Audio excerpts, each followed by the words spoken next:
Hello everyone and welcome to iQuanta. I hope you're all doing fine and मैं भी ठीक हूँ। आज मैं आपके साथ शेयर करने वाली हूँ कि किस तरह से हम न्यूज़पेपर को कवर कर सकते हैं in a wholesome manner for complete preparation of CLAT UG exam. So as you can see on the screen this is the Hindu newspaper, but कुछ कलर्स भी आपको यहाँ दिखाई दे रहे होंगे, ग्रीन एंड द ब्लू.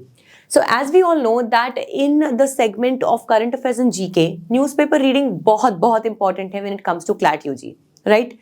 बहुत सारे हमारे जो क्वेश्चंस हैं they come directly from the newspapers and the entire paper is passage based. In that case it is really important that we read the newspaper. अब कई सारे newspapers हैं, here I have given you a demo of the Hindu newspaper, but we will be also covering the Hindu, Indian Express, Mint, Wire and other all newspapers that are important for the exam. But मैं आपको बताऊंगी कि कैसे हम उसको बहुत smartly cover कर सकते हैं. So what I'll be doing is that I'll be taking you through the analysis of this newspaper, which you can do daily with us at this place, that is iQuanta for all of you. So what we can do is you can read that here there are two types of news points. One that you can see, it has been highlighted in the color green. Now when I talk about the color green, this will be the news items that is very important, that is of direct importance. All right. So green colour में जो भी चीजें highlighted होंगी वो direct importance में है, which means a direct question or a direct passage from particular area or particular topic can be seen in the examination. Okay, so green is something that is of direct importance. Now blue is something that you cannot ignore, you must not ignore, but it is something that is of incidental importance, which means that not directly a question might come from here, but yes, आस पास के area के questions पूछे जा सकते हैं. Okay, तो एक बार देखते हैं यहाँ पे ग्रीन में हमारे पास क्या है. Most Indian cities far from clean air target. You can just see this, far from clean air target. So ये डेटा आपको याद करने की जरूरत नहीं है, ओके, बट यहाँ पे आप इसको एक बार रीड कीजिएगा. So what is it saying? It says, just a moment guys, yes. So what does it say? That the center's ambitious attempt to improve the air quality in some of India's most polluted cities, we all know Delhi is the most polluted city of India, suggests that a majority of Indian cities are from making a significant progress. Now in 49 cities whose particulate matter numbers, देखो particulate matter इसमें डरना नहीं है, particulate matter आप पढ़ते होगे PM 2.5, PM 10, basically these are types of pollutants. उनके size के ऊपर डिपेंड करता है कि कितना ज़्यादा वो टॉक्सिक हो सकता है या कितना डिफिकल्ट टू रिमूव हो सकता है from a particular environment. Okay, so particulate matter numbers were consistently available for 5 years, this and this. Basically all it is trying to say, यहाँ पे आप इसको देखिए, NCAP which is the National Clean Air Program, तो आपको इसके बारे में पता होना चाहिए. It has also been continued on page 12. So this is something जहाँ से डायरेक्टली क्वेश्चन आ सकता है कि basically what is the role of NCAP या NCAP क्या करता है. पर्टिकुलेट मैटर आपको पता होना चाहिए. और द प्रॉब्लम ऑफ पोल्यूशन, यहाँ पे आप देखो दिल्ली, पटना, फरीदाबाद, मुजफ्फरपुर एंड नोएडा. सो थोड़ा सा आपको इसके बारे में आइडिया होना चाहिए, राइट. सो पहले भी एक काम करते हैं कि हम उन्हीं चीजों को कवर करते हैं जो पहले ग्रीन में हाईलाइटेड है, ठीक है. So you move further over here, just give me a moment guys. So बाकी आप देख रहे हो जो हाईलाइटेड इतना नहीं है, there is no highlight whatsoever. So ये न्यूज़ आप स्किप कर सकते हो. पर होता क्या है, जब हम पूरा पेपर लेके बैठते हैं तो ऐसे में हम बहुत सारी चीजें पढ़ने लगते हैं, लाइक जैसे ये CEO held in Karnataka for alleged murder of son in Goa. अब इसका हमें क्या करना है? There is examiner will not be interested in this, but we many a times जब हम गाइडेड नहीं होते हैं, we tend to waste our time in reading such things. Okay, तो ये अभी हमें नहीं करना है. Now here you come to the editorial section, जो सबसे ज्यादा फेवरेट है आपके एग्जामिनर्स का. एडिटोरियल, यहाँ से काफी बार जो है डायरेक्टली क्वेश्चंस आते हैं. So here you can see that this is one of the editorials, and editorials जो है वो बहुत फेवरेट जोन होते हैं NLU के, यानी कि आपके क्लैट के एग्जाम के लिए.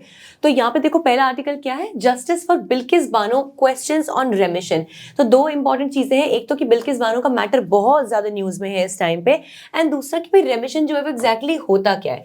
Now why at all this becomes important for you to read is there are 2-3 reasons behind this. पहले तो क्या है कि ये ऑलरेडी एक क्रिमिनल सिस्टम के बारे में बात करता है, ठीक है. तो क्रिमिनल सिस्टम जो है डेफिनेटली लॉ के लिए लीगल है, डायरेक्टली लीगल इंसिडेंस है इसका. So it is important for us. Then ये बात करता है on the concept of remission. I will tell you what remission is. तीसरी चीज अगर आप यहाँ पे देखोगे तो I will just show you one thing. see who is the author of this particular article. So Neetika Vishwanath, she is the director at the sentencing zone for project 39A of NLU Delhi. So of course, you know, see, don't be confused here, NLU Delhi के लिए ALET का exam होता है, but ultimately it is a national law university. उनका ही project है project 39A. So 39A basically it is inspired from the Indian article, that is the Indian Constitution article 39A, which talks about free legal aid. आपने सुना होगा free legal aid के बारे में कि this will be the duty of the government और the duty of the state basically, कि जो लोग नहीं अफोर्ड कर पाते हैं अपने लिए जस्टिस को सीक करना in the courts of law, so वहां पे गवर्नमेंट की रिस्पॉन्सिबिलिटी होगी कि वो उनको फ्री में लीगल हेल्प प्रोवाइड करें, right. So this is directly very very important for your cause. Now अगर मैं इसको पढ़ती हूँ तो आप इसको रीड कर सकते हैं and then see. This says that recently in the article of Hindu, पहले 2022 की बात है, I had characterized, so basically इन्होंने बात करी है कि क्यों जो है बिल्किस बानो के केस में जो रेमिशन हुआ है वो ठीक नहीं है. बिल्किस बानो का case I will tell you, see what we are doing is I will not take you through the newspaper, एक जिस्ट बताना चाहती हूँ मैं आज आपको, ठीक है. तो we will not go line by line, I will tell you in like in a brief manner. So Bilkis Bano का केस ये हुआ था कि like a few years ago एक गैंग रेप हुआ था जिसके लिए लाइफ कन्विक्शन दिया गया था इसके सारे जो जितने भी प्रेडेटर्स थे, जो क्रिमिनल्स थे, अक्यूज थे उनको, ठीक है. पर अब क्या हो गया, कुछ टाइम के बाद में उनको ग्रांट कर दिया गया है रेमिशन. बेसिकली रेमिशन क्या होती है, किसी चीज को रेमिट करना, which means to reduce the time of a particular thing. In this case it means कि फॉर एग्जाम्पल अगर उनको सजा मिली थी 10 साल के लिए और अब उनको अगर रेमिशन ग्रांट हो गया है, it means that the nature of punishment has not been changed. For example, उनको 10 साल के लिए imprisonment मिली थी, right? तो imprisonment अभी भी है, but the time period for that has been reduced. तो जहाँ उनको 10 साल के लिए जेल में imprisonment रहना था, अब it could have been reduced to anything less than this, maybe 7-6 years, whatever. I'm just giving you an example. This is called remission. When you reduce the duration of a punishment, but you do not change the nature of a punishment. By changing, you simply mean कभी-कभी हमारे यहाँ पर rigorous imprisonment, RI इसको बोलते हैं, वो भी मिलता है. तो rigorous imprisonment से it's a very tough form of imprisonment. उससे हम change कर देते हैं तो वो imprisonment हो जाएगा, but वो remission नहीं है, because the nature has to be same. तो अगर यहाँ पे imprisonment है तो punishment is to be same but the time period will be reduced. तो यही हुआ है कि बिल्किस बानो में जो इनके रेपिस्ट थे, जो जिसमें जो कन्विक्ट्स थे, उनकी जो सेंटेंस थी उसको रेमिट कर दिया गया है, ठीक है. तो उसके लिए काफी टर्मोइल चल रहा है. You can go through this also. देखो डायरेक्ट यहाँ पे एक जजमेंट के बारे में भी बात करी गई है, which is in the case of Lakshman Naskar versus state of West Bengal. तो ये आप रीड कर सकते हो. I am just giving you an idea that this is how you should pick your articles. जैसे यहाँ पे आप देखो कि growth sans demand, which means government spending seems to be propping up growth. देखो अगर आप जनरलिस्टिक किसी एग्जाम की तैयारी कर रहे हो तो this could have been a really good one, कि इन्फ्लेशन क्या चल रहा है, गवर्नमेंट कितना इन्फ्लक्स दे रही है, क्या गवर्नमेंट इज टेकिंग स्टिमुलस के क्या तरीके हैं, इकोनॉमिक, मतलब बेसिकली इकोनॉमी से रिलेटेड ये है. अनलेस कुछ बहुत ज्यादा इंपॉर्टेंट ऑफ नेशनल इंपॉर्टेंस, वो क्लैट में फॉल नहीं करेगा, राइट. तो ये स्मार्टनेस आपको डेवलप करनी पड़ेगी and you will once you start reading the newspapers daily, and this will aid you, because यहाँ पे in this analysis what you will get is आपको दूसरी तरफ देखना ही नहीं है. We will already provide you a guided approach कि आपको यही ही इस तरह की न्यूज़ को ही न्यूज़पेपर में पढ़ना है, राइट. सो आई होप यहाँ पे आपकी समझ में आया है ये कि हम किस तरह से हाईलाइटेड एनालिसिस के through we can move in a more approached manner. Okay, just give me one moment guys, ठीक है. सो अब जैसे हम आगे मूव करते हैं तो यहाँ पे देखो ये बहुत छोटी सी एक न्यूज़ है बट ये आ सकती है. बाकी कुछ चीज़ें आपको पढ़ने की इसमें ज़रूरत नहीं है, बस इतना भी आप पढ़ेंगे तो ये चलेगा. Now as you can see that the other kind of news they have been highlighted in blue color. Now blue color का मतलब ये है कि आपसे हो सकता है डायरेक्टली ये क्वेश्चन ना पूछा जाए but you should have knowledge about this particular thing. तो देखो ये बोल क्या रहे हैं कि Goswami Tulsidas began composing the Ramcharitmanas 4.5 centuries ago, which means you must know that who was the composer of this entire hymn book, this entire book that was Ramcharitmanas, and the name was Goswami Tulsidas. तो आपको ये knowledge होनी चाहिए क्योंकि question आ सकता है. अगर ये न्यूज़ में रहा कुछ और रहा तो ये क्वेश्चन आ सकता है. Then here it says that as the Ram Janmabhoomi temple is consecrated on January 22, 2024, we all know ये बहुत न्यूज़ में, everybody is awaiting this, ठीक है. तो and the day becomes one of the celebration what would be most needed. आपको ये थोड़ा याद रखना है राम जन्मभूमि का मैटर क्या था. मतलब बेसिकली ये वो टॉपिक्स बता देगा आपको जो थोड़े भी इंपॉर्टेंट हो सकते हैं एग्जाम के लिए, डायरेक्टली नहीं भी तो नहीं, इनडायरेक्टली आपको इसके लिए प्रिपेयर्ड रहना है, ठीक है. ओके, अब एक जो है ना ये रिसेंटली ही ऐड हुआ है द हिंदू न्यूज़पेपर में, और this area of text and context. तो ये किसी भी एक टॉपिक को जो कंटेम्प्रेरी चल रहा होता है इस टॉपिक को पिक करता है, उसके बारे में बताता है और उसकी जितनी भी कॉन्टेक्चुअल इंपॉर्टेंस है या फिर इंसिडेंटल जितना भी इंपॉर्टेंट न्यूज़ है वो उसको यहाँ पे कवर करता है, ठीक है। तो यहाँ पे आप एक देखना कि this is about tigers, okay, basically tiger population. तो आप एक बार यहाँ पे देखना। सो अभी tiger is sleeping, it will wake up कब, ये एग्जाम से पहले उठ जाना चाहिए गाइस, ठीक है, वरना सोता रह जाएगा बेचारा हमारा टाइगर। तो यहाँ पे कह रहा है look at the project tiger 50 years on, ठीक है। तो यहाँ पे 50 ईयर्स हमारे प्रोजेक्ट टाइगर ने कंप्लीट किए हैं। सो इट वॉज ब्रॉड, अभी आपको ये पता लगेगा, देखो आप इसको रीड करो। प्रोजेक्ट टाइगर बेसिकली यहाँ से 1973 में प्रोजेक्ट टाइगर वॉज इंट्रोड्यूस्ड, क्योंकि प्रोजेक्ट टाइगर का मेन इंटेंशन ये था कि जो टाइगर की पॉपुलेशन हमारे यहाँ पे इतनी डिक्रीज हो रही है उसको पंप अप करना है, उसको इंक्रीज करना है। तो उसके लिए स्पेसिफिकली प्रोजेक्ट टाइगर जो था वो आया था, ठीक है। तो यहाँ से देखो ये क्वेश्चन क्या बोल रहा है कि it was introduced in India's tiger reserves and who status has rapidly ascended, यानी कि it is a very good news कि टाइगर पॉपुलेशन जो है वो काफी बढ़ी है thanks to project tiger, and काफी अच्छा फंक्शन उसने किया, ठीक है।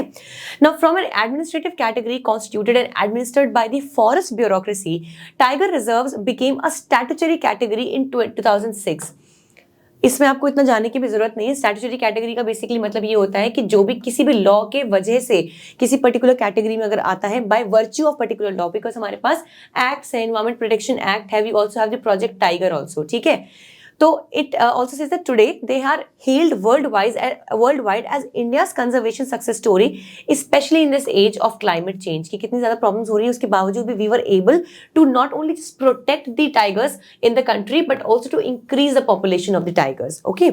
अब ये बोलते हैं कि the origin of the project tiger in 1972 India enacted the wildlife protection act, ये इंपॉर्टेंट होता है, काफी बार आ जाता है इसमें जब ये न्यूज में होता है तो, which introduced new spaces within notified forest called the national parks। ये तो आपने बहुत सुना होगा, right, Dudhwa national park, all of these, ठीक है, Rajaji national park, where the rights of forest dwellers, यानी वो लोग जो फॉरेस्ट में रहते हैं, were removed and vested with the state government. It also created wildlife sanctuaries where only some permitted rights could be exercise under the project. Basically देखो यहाँ पे क्या होता है, कुछ नेशनल पार्क्स होते हैं, वाइल्ड लाइफ सेंचुरीज होती हैं और बायोडाइवर्सिटी रिजर्व्स होते हैं, ये थोड़े अलग अलग होते हैं, अभी आपको इसमें डीप में जाने की जरूरत नहीं है। तो ये जब आप देखोगे तो ये डायरेक्टली ग्रीन में, तो इसको आपको पढ़ना ही पढ़ना है। देखो एक तो ये आर्टिकल इंपॉर्टेंट है और उस आर्टिकल में भी ये ज्यादा पॉइंट्स जो है वो सबसे ज्यादा इंपॉर्टेंट है। So this is how this highlighted newspaper analysis is going to help you save your time and also to target, आपका टारगेट एग्जैक्टली वहीं जाके लगना चाहिए जहां पे आप एम कर रहे हो, जो एग्जामिनर पूछ सकता है, ठीक है। तो यहाँ पे ये आप इसको कंसिडर करेंगे। Now the next thing that comes is कि चलो हमने ये न्यूज़पेपर तो पढ़ लिया, सबसे ज्यादा जो हम बात कर रहे हैं एडिटोरियल्स की, जिसमें से क्वेश्चंस आते हैं। देखो स्मॉलर जो पॉइंट्स होते हैं वो आप कवर कर सकते हो। You can also follow our Instagram, you will find the link in the comment section below, where daily short news जो है ना वो आपको क्राउजल में आप बिल्कुल पिक्टोग्राफिक मैनर में उसको कवर कर सकते हो। बट एडिटोरियल्स को कवर करने का एक बहुत अच्छा तरीका we have taken out.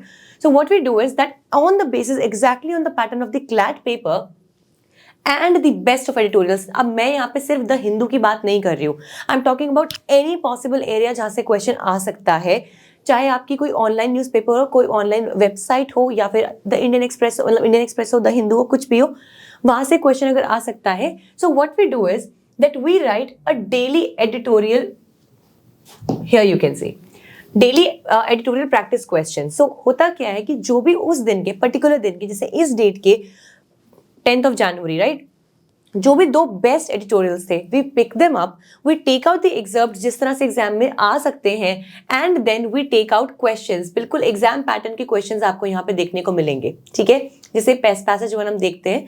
And हाँ, प्लीज कंसिडर कि ये सिर्फ पेपर ही नहीं, जो ई पेपर भी आता है, लाइक ई पेपर हिंदू के और भी एडिटोरियल्स होते हैं जो आपको पीडीएफ में नहीं मिलते हैं, ये उनको भी कवर करता है, ठीक है। तो यहाँ पे देख लो, ये Israel and South Africa face off at the UN's top court, you all know it is the court in the UN, आपको पता होगा इंटरनेशनल कोर्ट है जो हमारा वहाँ पे, ठीक है। यहाँ पे ये पैसेज है, देखो, तो ये पैसेज जो लिया गया है ये हिंदू से लिया गया है और ये आप पढ़ोगे, ठीक है। एक फिर नेक्स्ट पैसेज ये है, you can go through this, which talks about the elections to panchayat, super duper important topic, 73rd constitutional amendment of the Indian constitution, जिसमें हमारा 3 टायर सिस्टम ऑफ गवर्नमेंट जब निकल के आया था, we have the like at the center state and now we also have the Panchayati Raj system. तो उससे related ये आर्टिकल है, ठीक है, इसको आप पढ़ोगे। ये देख लो, ये इंडियन एक्सप्रेस से आर्टिकल है। सो you might be reading the Hindu, but we are also covering Indian Express and other resources in this particular blog. अब आप क्या करोगे, जब आप इसको आप पढ़ लिया आपने, आप पहला पैसेज पढ़ना, यहाँ पे आप अपना नेम फीड कर सकते हैं. For example I will feed my name here शेवा. ठीक है, सो I put my name. अब आप पहले क्वेश्चन को रीड करेंगे. The Gaza strip is situated along which of the sea. आपको बताने की कौन सी सी. इसी टाइप के क्वेश्चंस आते हैं करंट अफेयर्स में से. ठीक है, अब रेड सी, डेड सी, ब्लैक सी, मेडिटेरेनियन सी, अगर थोड़ा भी आपने फोकस करोगे आप उस आर्टिकल पे तो आप आंसर कर पाओगे. The correct answer would be red sea. तो आप लाइव क्विज आप पर्टिकुलरली आप इसको अटेम्प्ट कर सकते हो. You took the answer. ठीक है, अब जैसे कह रहा है both South Africa and Israel are signatories to the genocide convention of which year, which gives the ICJ, that is the International Court of Justice, the jurisdiction to rule on disputes over the treaty. Let's say I'm just attempting it for you guys. For example 1951 आपको पता चला, नहीं भी पता है तो these are the questions जो आप एक्स्ट्रा नॉलेज आप जिनसे गेन कर सकते हो. ठीक है, आप देखो the international court of justice is situated in Netherlands, Norway, Switzerland और Sweden. Let's say I don't even know the answer, just take it. कोई नेगेटिव मार्किंग इसमें नहीं होती है एटलीस्ट. ठीक है, now if I go for Norway. ठीक है, तो इस तरह से आप इन सारे क्वेश्चंस को आई am just randomly attempting for you guys. आप इनको पढ़ना, आप अटेम्प्ट करना. ये पैसेज 1 के क्वेश्चंस थे. पैसेज 2 पे आप जाएंगे, ये पैसेज 2 के क्वेश्चंस हैं. What is the minimum age to contest, eligible age to contest the panchayat elections in India. Let's go 18. Let's give, I am just taking an attempt for you guys. ठीक है, तो आप इस तरह से आप क्वेश्चंस को पढ़ेंगे, फिर आप इनको अटेम्प्ट करेंगे. देखो ये मैं आपसे बात कर भी रही थी. The 3 tyre Panchayati Raj institution came by which way of which constitutional amendment. So guys it was 73rd constitutional amendment और म्युनिसिपैलिटीज का जो था वो 74th कॉन्स्टिट्यूशनल अमेंडमेंट था. ठीक है, तो ये आप अटेम्प्ट करोगे एंड फाइनली जब आप ये क्वेश्चंस कर लोगे you will go to submit form. तो जैसे आपका फॉर्म सबमिट होगा, हियर देखो तुक्के तुक्के में मेरे 2 आंसर ठीक हो गए. ठीक है, तो यहाँ पे आपका स्कोर आपको मिल जाएगा and you will also find the correct answer. So you are seeing कितना होलसम प्रोसेस और कितना टाइम सेविंग प्रोसेस है, जहाँ पे आप एक प्रॉपर इकोसिस्टम में लर्न कर सकते हो. आप न्यूज़पेपर को पढ़ो, एनालिसिस आप समझो उसका, उसके बाद आप तुरंत ही ये क्विज लीजिए. सो this is how you, it will be very helpful for you कि आप अपनी चीज़ों को जो आपने तुरंत पढ़ा है आप उसको इंप्लीमेंट कर पाएंगे, that too exactly in the CLAT exam pattern. तो यहाँ पे बता रहे हैं कि गाजा स्ट्रिप जो है it is situated beside the Mediterranean sea. तो अगर रेड सी, देखो अब I mark the answer incorrectly, you will then and there know the answer correctly. ठीक है, 1948 नेदरलैंड्स, हेग में होता है एक्चुअली. यस, हेग में है, राइट. सो यहाँ पे आपको आपके सारे करेक्ट आंसर्स मिल जाएंगे. ये आपकी क्विज का एनालिसिस हो जाता है and this is how you can go through this every single day. And yes, this is absolutely free of cost. ये just so that you know all of you can become, it can become easy for you to read the newspapers and inculcate the idea of reading newspaper as per the exam pattern. This is absolutely free of cost. अब आपको ये करना कैसे है, इस video के description box में ही आपको लिंक्स मिलेंगे to our WhatsApp group, to our Telegram channel also and our Instagram also. आप वहाँ जाके क्लिक करना, be a participant of our entire community. By community देखो मैं क्यों बोलती हूँ, क्योंकि everyone, each one of you, आप, मैं, आपके जैसे बाकी aspirants, मेरे जैसे काफ़ी और mentors, we are all together in the same group. आपका कोई डाउट है, you can ask directly to me in the group. Also. ठीक है, तो आप उसको ज्वाइन करना, वहीं पे आपको ये न्यूज़पेपर एनालिसिस भी मिलेगा और वहीं पे आपको इसका डायरेक्ट लिंक भी मिलेगा. आप वैसे सर्च करोगे डेली एडिटोरियल प्रैक्टिस क्वेश्चंस तो भी आपको ये ब्लॉग मिलेगा, बट आपको हम लिंक भी फॉर योर कन्वीनियंस शेयर करेंगे. So right there and there आपको वहीं की वहीं सारी चीज़ें मिल जाएंगी. So I think it's a great idea everyone that you join the channel. Daily बहुत सारी इन्फॉर्मेटिव चीज़ें वहाँ शेयर होती हैं, तो आप उसमें पार्टिसिपेट कीजिए and it's going to really add value to your preparation. Okay, so I think this made some sense in your mind कि इस तरह से अगर हम करंट अफेयर्स की तैयारी करते हैं, क्योंकि सिर्फ न्यूज़पेपर पढ़ना इज नॉट इनफ गाइस, उसको प्रैक्टिस करना बहुत ज़रूरी है, राइट. तो अगर ऐसा करते हैं तो we will be a step ahead in our preparation as compare to दोस्त या तो जो पढ़ ही नहीं रहे न्यूज़पेपर या जो गलत तरीके से उसको पढ़ रहे हैं. ठीक है, so with this everyone, thank you so much for watching this video till here. If you are there, all the best everyone. We will see you very soon in the next video.